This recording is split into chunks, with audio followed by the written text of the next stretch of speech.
Hello and welcome to the End Times TCG, and today I will talk about the process I'm in right now. So, for a while the End Times TCG lay dormant in me because it was summer. I play also guitar, we're working on a movie script, also working on commissions, just doing my daily job, getting the money in, teaching kids and other people how to draw, paint, stuff like that. But September hit, and it came with new inspiration out of nowhere, just like the desire, the inspiration. And I'm a guy who tries to be in flow with the universe, and so when inspiration hits you, you gotta ride the wave. And I took my paper out and I drew a helicopter Hind D. I guess it's a Hind D, like from the Metal Gear, or is a Hind a Russian one or an American one? I don't know. But how do you put a Hind into this game? We will see. But I definitely have vehicles here because I have a quad. I don't know if in John Carpenter's Vampire they use a quad, but it could be just a quad to get somewhere for one or two people. I guess it's a cheaper or lighter vehicle, and I don't know the mechanics, how they will be. And I also, you will see in a second, I've drawn creatures that are like Cthulhu size, and then you got a big fat nuke maybe to deal with that, but also you have this British sexy babe with two Uzis, and you have Antarctica base. So I'm kind of dealing with the dilemma. This is the end times, but it's also in some movies, like in Predator, there's one predator versus 5 awesome guys, and it's mano a mano. It's somehow a manhunt. And then maybe if you have the X-Files, it's Scully, Mulder, and then the monster of the week. Or a monster movie, 5 teenagers, that's it. Or you got 5 teenagers and then a town of zombie aliens, and that's it. But sometimes the evil gets bigger, so I'm thinking maybe this could be solved like World of Warcraft solved this. They had dragons that had 50 health, and it was player versus environment. Or maybe we can impose some, I don't know, points.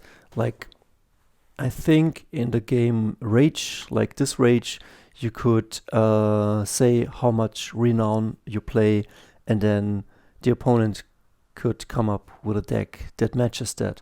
Or in a tabletop games, you have a 1,000-point game, 1.5k, a 2k game, and so we could say, oh, are we playing a manhunt, or are we playing a big one? Or in Flesh and Blood, are we playing a normal, or are we playing a blitz? And so maybe I have to arrange different tiers. And here also, this doesn't look anything like an ape, but I was planning there's a game also called Rage, an old arcade game where dinosaurs and big apes battle. And wait a second, where's my where are the other drawings? Well, and I'm figuring that out. And then in the past days, I had the urge to start the game and to put it on my laptop. And there's a great how do you say, force, to get things right. Sometimes you have to just start, and then you start something and you see, okay, it doesn't add up. And so you come back to your drawing board and see what needs to be done. And for me, the plan is definitely to make a sheet you can print out like this. A4, and then you have here the cards like you see them here. I will go in a second into these cards, and then you print them out, you cut them out, and you make a deck with the stuff you want to do. Let's see what we have here. We have a helicopter hind D. I think this will not be in the first version, because the first version is more a manhunt scenario. Like here I wrote down Kyle Reese, which I will not name Kyle Reese, but we have a guy from the future. He's a time traveler. He will have 3 abilities. In the middle you see this thing, I think, like to not be mana screwed or resource screwed. What if the character comes with a certain focus or fury, or you know what I mean? He takes something, resources, he brings resources to the table. Like you're a man or a woman, and you have a certain attention, focus, or energy, and that's what you got. And with that, you can operate. And in the second row, like here, maybe here are some different resources you can put in the resource pile, and you can tap those or activate, so you have more resources like money, or a certain location, or certain people, or a certain strength. Like you put it down in your resource row. Like for example, my name is Stereo. Let's say I would be the Stereo, and then here I have creativity, tab 1, put 1 creativity, and you can draw like 1 creativity, 1 drawing, and with the focus points you can now cast this ability, just to make an example.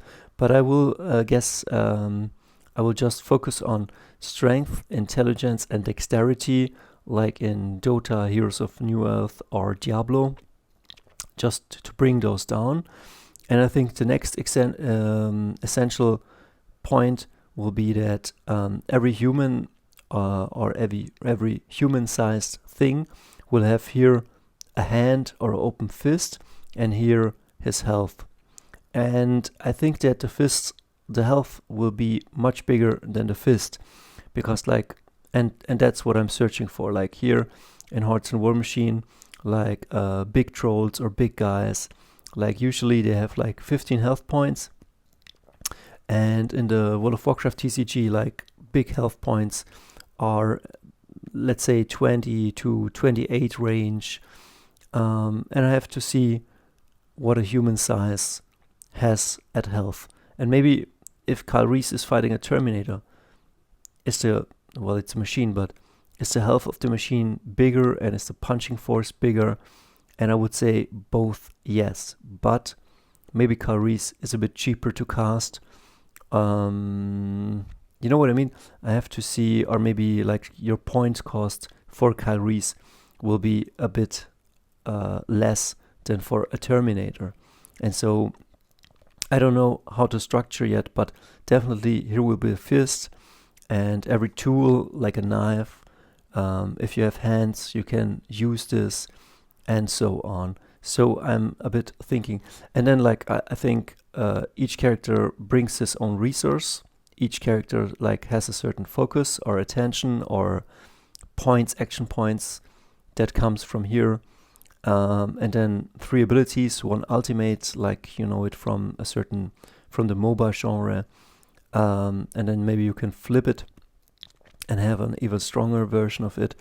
And then certainly a fist and health. And what I want to put down also are like strength, dexterity, and intelligence, like as a base cost. In your resource row, you can put down strength as a resource, or intelligence, and so you can level him up or make him stronger or cast bigger spells. I'm also thinking to have something like, I think this is attack and this is like health, which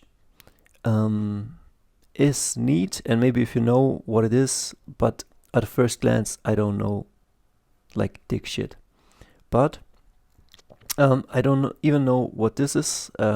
Maybe this is the coins you need to, like, general mana cost.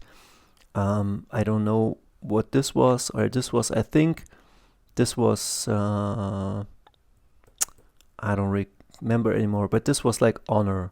And the more honor you have, you can win by honor. I don't want you to win by honor, but I want these characters to have a certain moral code. So could Kyle Reese team up with a Terminator? Maybe. But there must be some, maybe each hero needs a certain, there must be a system how people can align themselves. Can the Bloody Mary align himself with Kyle Reese? Like in Magic, you can play each card as long as you can cast them. And I'm thinking maybe Bloody Mary wouldn't align herself with everybody, only with people that are saintly or have a moral code that is at least good. And then I have some pretty bad people, and maybe those bad people can only align themselves with other bad people. I have to see how I manage this. I show you the cards I have right now, a bit all over the place, but I definitely wanted something like Ilsa, She-Wolf of this S. As you can see, she has a certain focus, the 3 abilities, the ultimate, health, and her punching power. And maybe Ilsa, I don't know, maybe she punches weak, or maybe she's not so weak. But here, like the body is like a 15, and her hand is like a 2, but maybe she's able to grab an MP 44, and that's how she deals then damage. Like, that's the idea right now. Or maybe you can, a big fat nuke, or like a rocket launcher, item rocket launcher, tech level required 5, and maybe you can use 2 energy, 2 focus, 2 mana, I don't know, and then it deals 5 damage. You can use 6 up, and then 6 mana, and then it deals 12 damage, 12, and it deals, like, these are all options, and I'm thinking if I can put them all in. But then we need to talk about the casting cost. How do you get there? Antarctica base, land resource. This is from Operation High Jump. We have Cthulhu, we have very Mignola-esque stuff here, Ragnarok. And I had some other drawings, but where are they? Oh, okay, here they are. So let me show you. Well, here it is, I showed you before.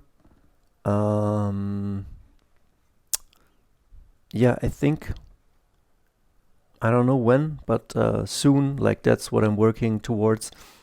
The viewer will be able to have printable cards like this. So you will print out a sheet like this, maybe in this way, or maybe I put it into Photoshop and make it a bit more beautiful. But yeah, you will be able to print it out and then test it. Here I had, I was thinking, come on, where do I put the stats? Like, I need some certain general stats, I need a focus, and then maybe this guy costs a certain points. What if your deck can only consist of like 50 points, and then each you and your opponent says, hey, let's play a 50-point game, or let's play a 100-point game. And maybe this guy, this Eldrazi like horror that is 2020, I don't know how to match these, but I'll think about it. Here, the Spear of Destiny, a Bear Trap, definitely some Alien Life Force. As you can see, I'm thinking, what are the points, what are the basic stats, and all of that. Bushcraft Hand Axe, which is a tool and a weapon, because like maybe I want you to have some very cinematic experience where you use a hand axe not only to harm something, but also to create something, like you craft something. Sixth Sense ability, Wild Child, and that's pretty much it. Yeah, that's what I wanted to update you. A bit all over the place, but know that things are working behind the scenes, and I am on it, and I will mix and mash something up, and it will be its own thing. We see you soon. See ya.